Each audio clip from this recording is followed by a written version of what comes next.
Salut tout le monde, la Race Family, j'espère que vous allez bien. Je pense que vous avez reconnu ce qui est derrière moi.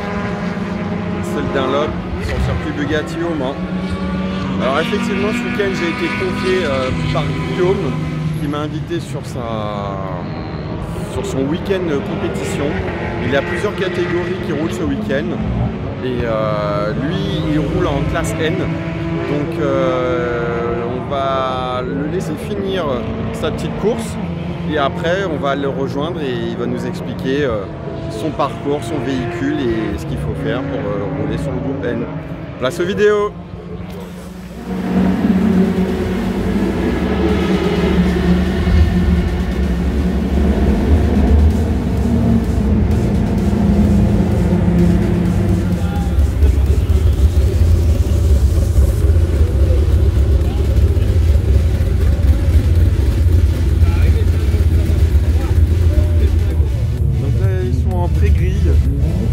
Là, ils sont prêts à partir. Voilà. Les voitures commencent à y aller une par une. Elles sont rentrées toutes en pré-grille dans l'ordre de classement par rapport au chrono d'hier. Et donc, voilà, ils vont y aller. Là, ça va être la file bientôt de Guillaume.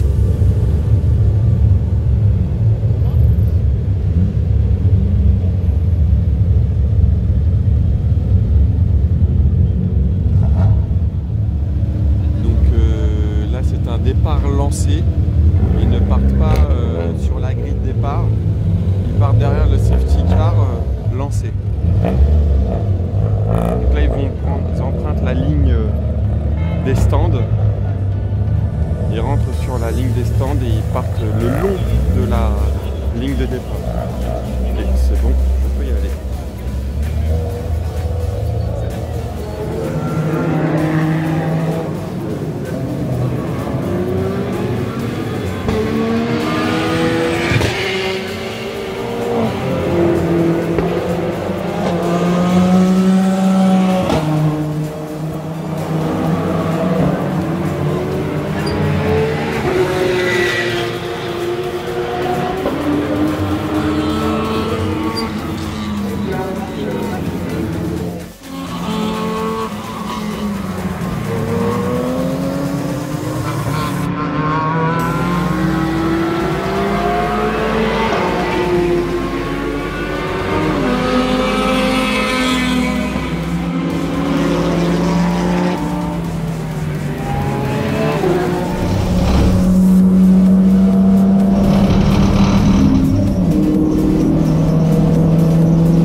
Donc maintenant qu'on a vu ce que ça donnait, je vous présente Guillaume. Il va vous présenter son véhicule. Bonjour à tous, moi c'est Guillaume, je viens de Toulouse et j'ai préparé cette Logan en 2012. Donc je l'ai acheté de route en 2011 et ensuite je l'ai monté pour pouvoir faire de la compétition et pouvoir l'homologuer auprès de la FFSA. D'accord.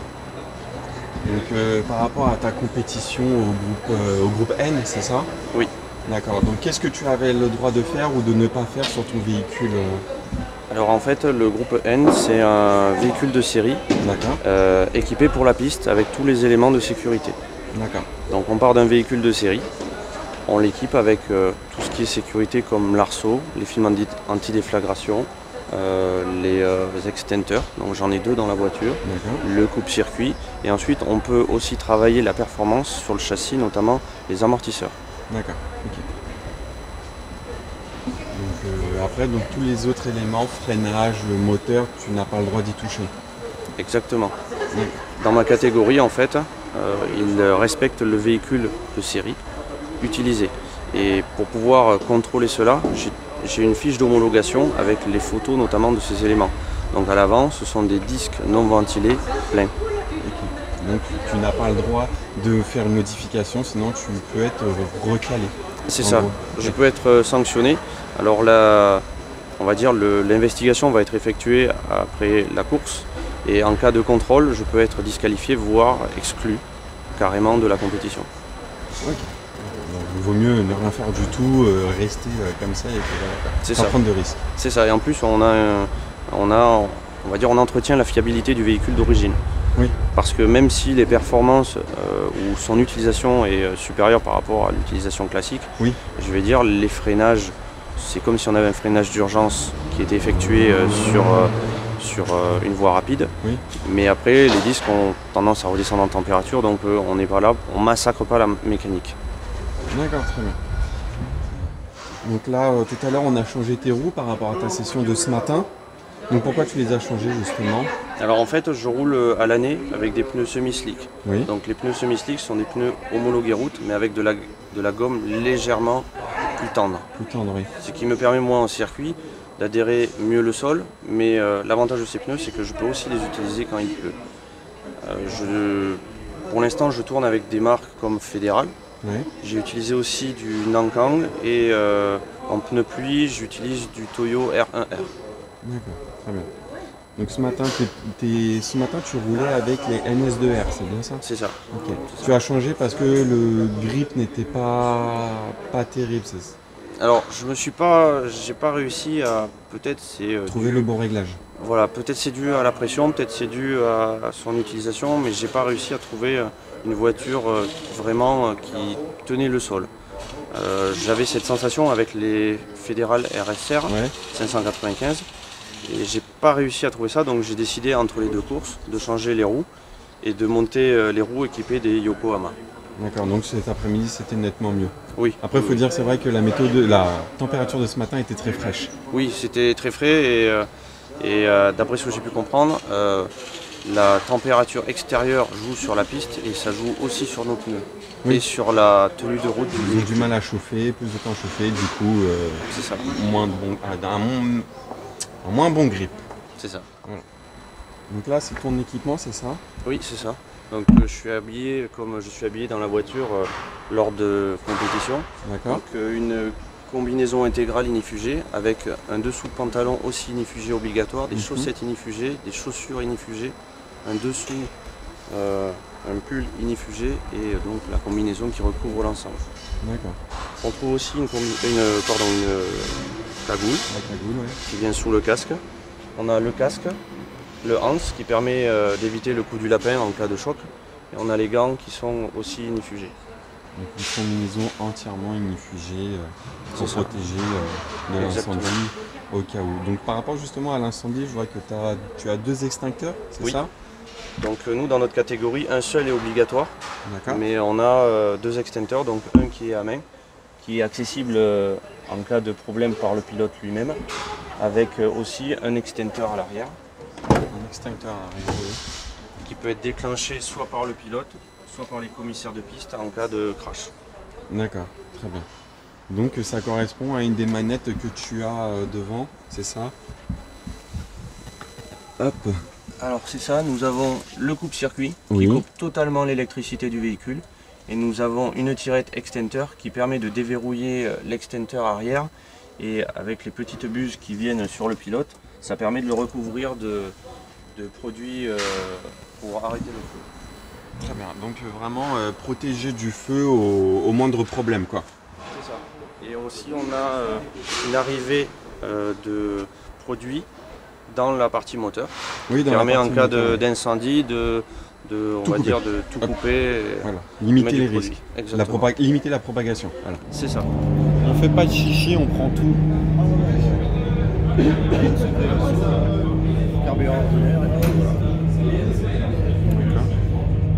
Ça c'est l'extincteur, c'est ça? Oui, Ah, j'ai vu le bouton à l'intérieur. Tu as les buses ici et là. Ah ouais, c'est cool. Et tu as la commande. J'ai vu à l'intérieur, extincteur. Il y a les deux. Et là ils sont ici, ouais.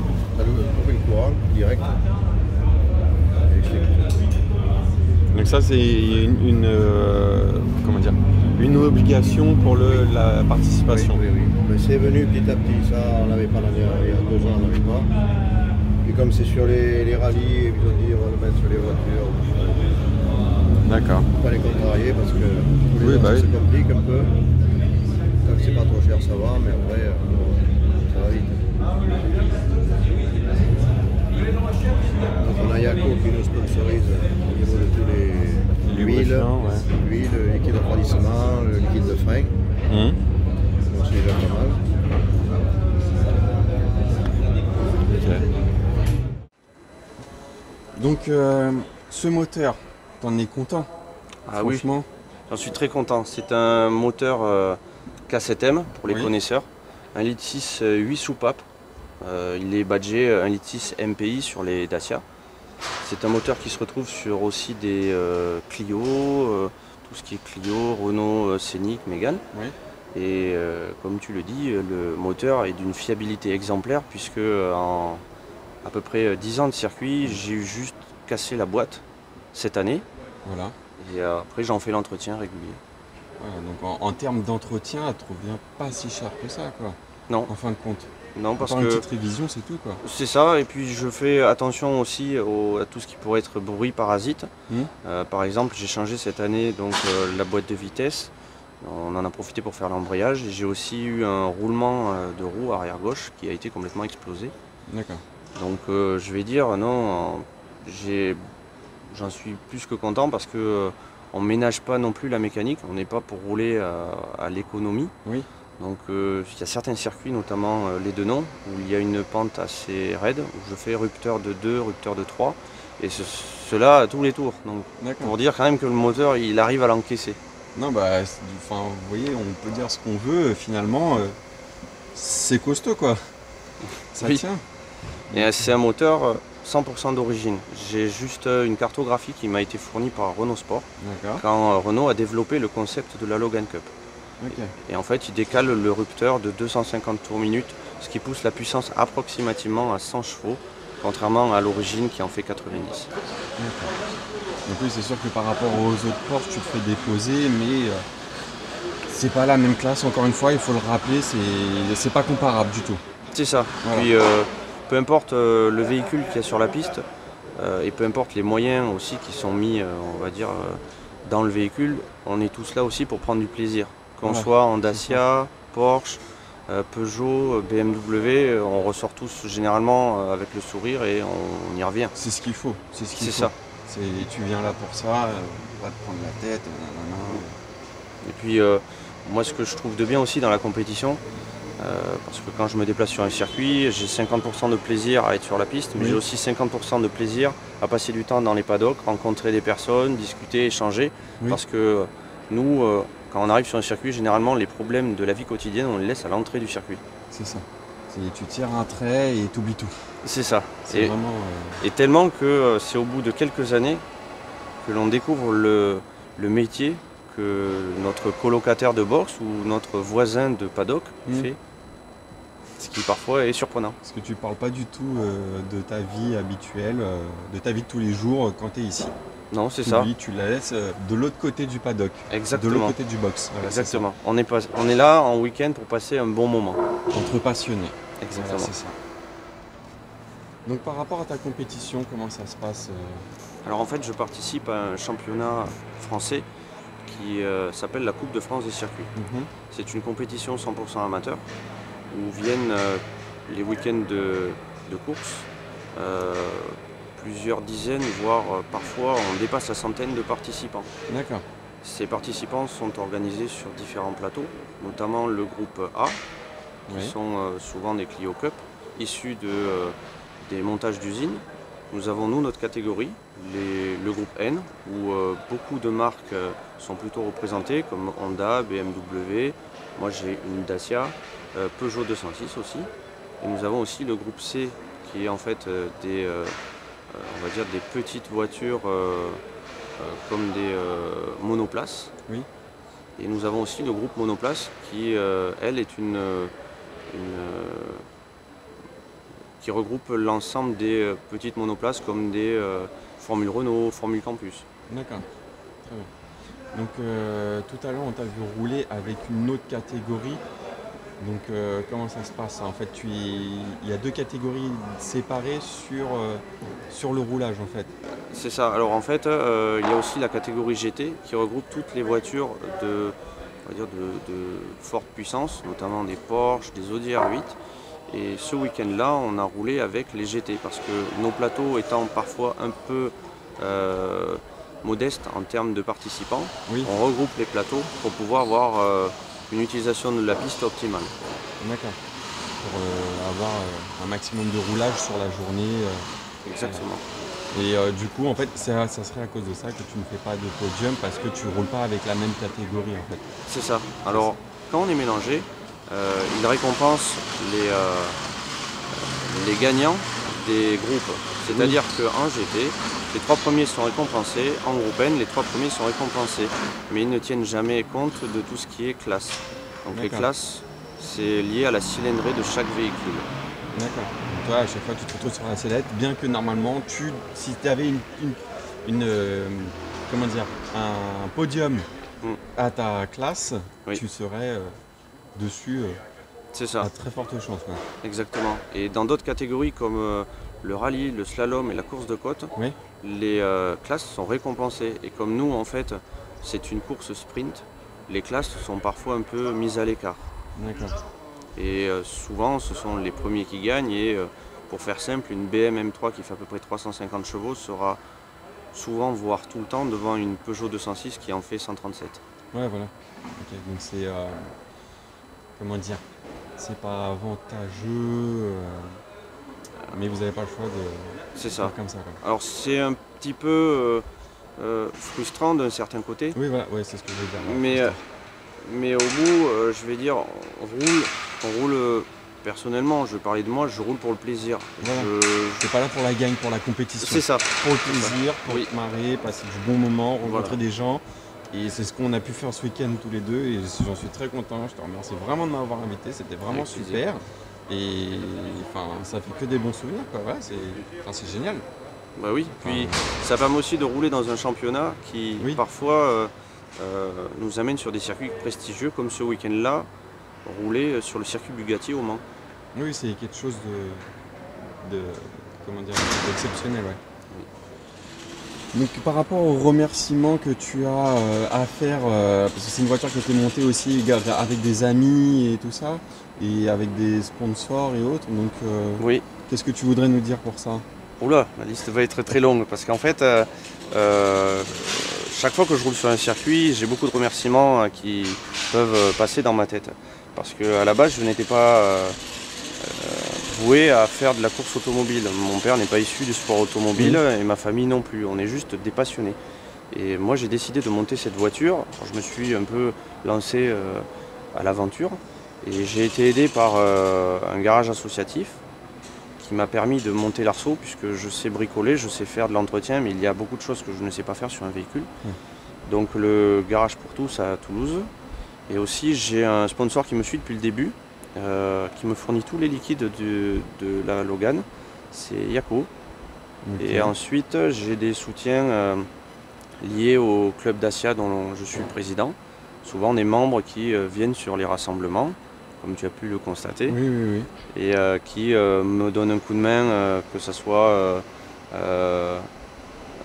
un équipement ou quelque chose d'autre. Alors du coup, tout mis bout à bout, ça permet de faire une saison, de se déplacer. C'est aussi le système D. Ouais. Donc après, dans les personnes à remercier, ce sont mes parents qui m'accompagnent, dont mon père qui lui est fier de ce que je fais parce qu'il n'a pas eu l'occasion de le faire. J'ai beaucoup parlé avec lui et c'est vrai que il aime ce que tu fais, il est là, il est présent. Ben c'est ça lui a permis aussi de passer de l'autre côté des stands. Ouais. Nous, quand j'étais petit, j'allais voir les coupes de Pâques à Nogaro. Et en fait, on y allait avec mes parents, on regardait. Et un jour, j'ai dit à mes parents, un jour je serai là en montrant la piste. Et comme tous les parents, ils ont dit oui, pour faire plaisir. Voilà. Et en fait, en août 2012, quand j'ai commencé à rouler sur le circuit de Nogaro, mon père, il n'en revenait pas. Et quand on est rentré, on disait, mais on est dingue, parce qu'on a réussi à concrétiser un rêve de gosse, en fait. C'est super, il n'y a pas d'autre mot. C'est génial. Bah écoute, il n'y a rien de plus à dire, c'était franchement vraiment un super week-end. J'ai vraiment apprécié ce week-end que j'ai passé en ta compagnie, avec ta famille et tous tes amis. Ouais. Et c'était vraiment super. Moi, ça m'a fait plaisir de partager avec quelqu'un qui aime la voiture. Pas forcément la Dacia ou les Dacia, mais quelqu'un qui voulait découvrir un peu, parce que j'ai pu échanger avec toi justement au niveau de tout ce qui était organisation, comment cela se passait. Et moi, ça m'a fait plaisir de te faire venir pour que tu découvres un peu l'envers du décor, avec aussi ce qui ne se dit pas trop, se voit pas trop. Voilà, l'envers du décor, voilà, c'est ça. C'est ça. Les coulisses. Même les coulisses, voilà, c'est ça. Le making of. C'est ça. Après, il y a le bêtisier et les chutes. Oui, voilà. C'était vraiment génial. Je te remercie beaucoup et puis j'espère te revoir une prochaine fois quand même, ça sera vraiment cool. Avec plaisir. Et puis voilà, franchement, je suis vraiment très content d'être venu. Et moi, je suis très content de t'avoir accueilli et si vous voulez me suivre, notamment sur Facebook, j'ai une page dédiée à ma voiture qui s'appelle Team Logan Sport Evolution. Voilà. Je lui mettrai le lien dans la description après sur la vidéo en bas. D'accord.